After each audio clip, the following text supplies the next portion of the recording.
আসসালামু আলাইকুম। সকাল ৯টা বেজে ৩০ মিনিট। আজ বুধবার। বাংলাদেশ বেতার কক্সবাজার স্থানীয় খবরে স্বাগত জানাচ্ছি রোজনা আক্তার রোজি।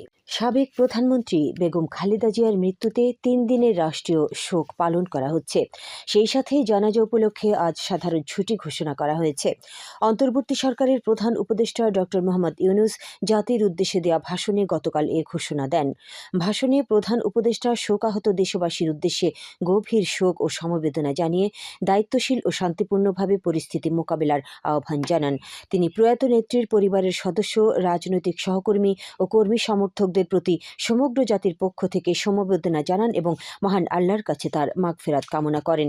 এদিকে বিএনপির চেয়ারপারসন ও সাবেক প্রধানমন্ত্রী বেগম খালেদা জিয়ার জানাজা আজ বাদ জোহর জাতীয় সংসদের দক্ষিণ প্লাজা সংলগ্ন মানিক মিয়া অ্যাভিনিউয়ে দুপুর ২টায় অনুষ্ঠিত হবে।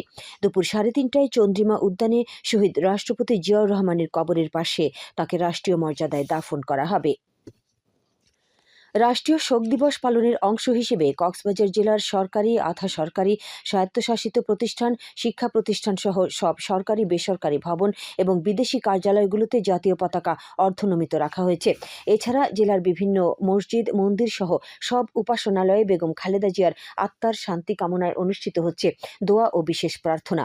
এদিকে বিএনপির চেয়ারপারসন বেগম খালেদা জিয়ার মৃত্যুতে গভীর শোক প্রকাশ করেছেন কক্সবাজার জেলা বিএনপির সভাপতি শাহজাহান চৌধুরী ও সাধারণ সম্পাদক শামীমারা স্বপ্না। গতকাল এক যৌথ বিবৃতিতে তাঁরা বলেন, বেগম খালেদা জিয়া ছিলেন বাংলাদেশের গণতান্ত্রিক আন্দোলনের এক অবিসংবাদিত নেত্রী।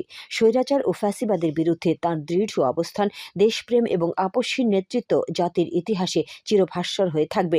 অন্যদিকে সাবেক প্রধানমন্ত্রী বেগম খালেদা জিয়ার মৃত্যুতে কক্সবাজারে কুরআন খতম ও দোয়া মাহফিল অনুষ্ঠিত হয়েছে। গতকাল জেলা বিএনপি এবং অঙ্গ ও সহযোগী সংগঠনের আয়োজনে দলীয় কার্যালয়ে মরহুমার রুহের মাগফিরাত কামনায় কুরআন খতম ও বিশেষ দোয়া অনুষ্ঠিত হয়। টেকনাফ উপজেলার বিভিন্ন স্থানে সাবেক প্রধানমন্ত্রী বেগম খালেদা জিয়ার মৃত্যুতে গায়েবানা জানাজার আয়োজন করা হয়েছে। উপজেলা বিএনপির সভাপতি মোহাম্মদ হাসান সিদ্দিকী জানান, উপজেলার নীলা ইউনিয়নের রঙ্গিখালী ফাজিল মাদ্রাসা মাঠ ও বাহারছড়া ইউনিয়নের শামলাপুর উচ্চ বিদ্যালয় মাঠ প্রাঙ্গণে আজ বিকেল ৪টায় গায়েবানা জানাজা অনুষ্ঠিত হবে। 31st নাইট উপলক্ষে কক্সবাজার জেলায় আইনশৃঙ্খলা পরিস্থিতি স্বাভাবিক রাখতে একাধিক বিধিনিষেধ আরোপ করেছে জেলা পুলিশ। গতকাল জেলা পুলিশের পক্ষ থেকে গণমাধ্যমে পাঠানো এক সংবাদ বিজ্ঞপ্তিতে এসব বিধিনিষেধ মেনে চলার জন্য সবার প্রতি অনুরোধ জানানো হয়েছে।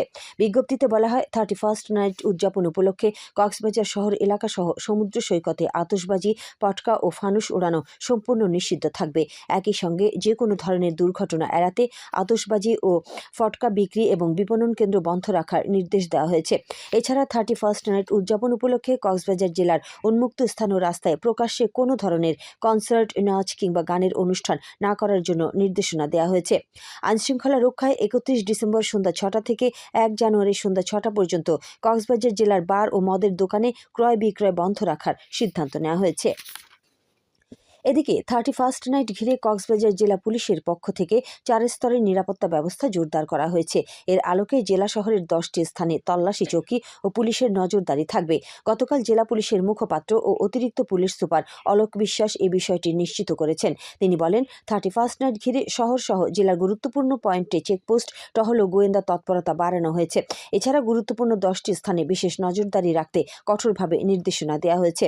পাশাপাশি জেলা শহরে 2টি মোবাইল টিম, 7টি টহল টিম ও 4টি মোটরসাইকেল টিম মাঠে কাজ করছে। ট্যুরিস্ট পুলিশের অতিরিক্ত ডিআইজি আপেল মাহমুদ বলেন, কক্সবাজারে আগত পর্যটকদের সার্বিক নিরাপত্তা নিশ্চিত করতে পুলিশ সর্বোচ্চ সতর্ক অবস্থানে থাকবে।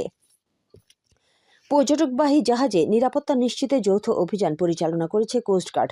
গতকাল কোস্টগার্ড মিডিয়া কর্মকর্তা লেফটেন্যান্ট কমান্ডার সিয়ামুল হক এ তথ্য জানান। তিনি জানান, সম্প্রতি ক্রু স্বল্পতা ও অনভিজ্ঞতার কারণে সেন্ট মার্টিনগামী এমভি কর্ণফুলী এক্সপ্রেস পর্যটকবাহী জাহাজ চরে আটকে পড়ার ঘটনা ঘটে।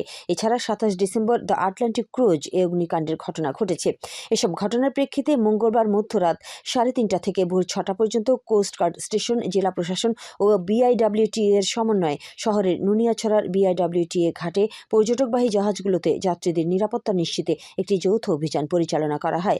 অভিযানে জাহাজগুলোর রেজিস্ট্রেশন, ফিটনেস সনদ, রুট পারমিট, অগ্নি নির্বাপন ব্যবস্থা, প্রাথমিক চিকিৎসা সরঞ্জাম এবং ক্রুদের দক্ষতা সনদ যাচাই করা হয়। পাশাপাশি যাত্রীদের নিরাপত্তার বিষয়ে প্রয়োজনীয় সচেতনতামূলক নির্দেশনা প্রদান করা হয়। বর্তমান সময়ে নৈতিক অবক্ষয় থেকে নতুন প্রজন্মকে রক্ষা করতে কুরআন ভিত্তিক শিক্ষার কোনো বিকল্প নেই উল্লেখ করে অন্তর্বর্তীকালীন সরকারের উপদেষ্টা আফম খালিদ হোসেন বলেছেন, যে জাতি কুরআনকে ধারণ করে মহান আল্লাহ তাআলা সেই জাতিকে সম্মানিত করেন। গতকাল রাতে উখিয়ার ইনানী হানিফিয়া তাহফিজুল কোরআন মাদ্রাসার দস্তারবন্দি উপলক্ষে তাফসিরুল কোরআন মাহফিলে প্রধান অতিথির বক্তব্যে তিনি কথা বলেন। মাওলানা নুরুল উল্লাহর সভাপতিত্বে এতে বিশিষ্ট ইসলামী চিন্তাবিদ মাওলানা ওবায়দুল্লাহ হামজা সহ অন্যান্যরা উপস্থিত ছিলেন।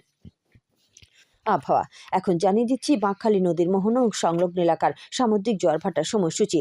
আজ ভাটা শুরু হয়েছে সকাল 7টা 23 মিনিটে, চলবে দুপুর 1টা 51 মিনিট পর্যন্ত। জোয়ার শুরু হবে দুপুর 1টা 51 মিনিটে, চলবে রাত 8টা 13 মিনিট পর্যন্ত। সবশেষে পর্যটক বার্তা। পর্যটন নগরী কক্সবাজার আগত ভ্রমণ পিয়াসুদের সাগরের পানিতে নামার পূর্বে সাবধানতা অবলম্বন করার জন্য অনুরোধ করা হচ্ছে। ভাটার সময় স্রোতের সাগরমুখী টান প্রবল হওয়ায় সাগরের গভীরে ভেসে যাওয়া এমনকি প্রাণহানির আশঙ্কা থাকে। সেই সাথে পর্যটকদের স্বাস্থ্যবিধি মেনে চলার পরামর্শ দেওয়া হচ্ছে। খবর শেষ হলো। আমাদের পরবর্তী খবর প্রচারিত হবে আজ দুপুর 2টা বেজে 30 মিনিটে।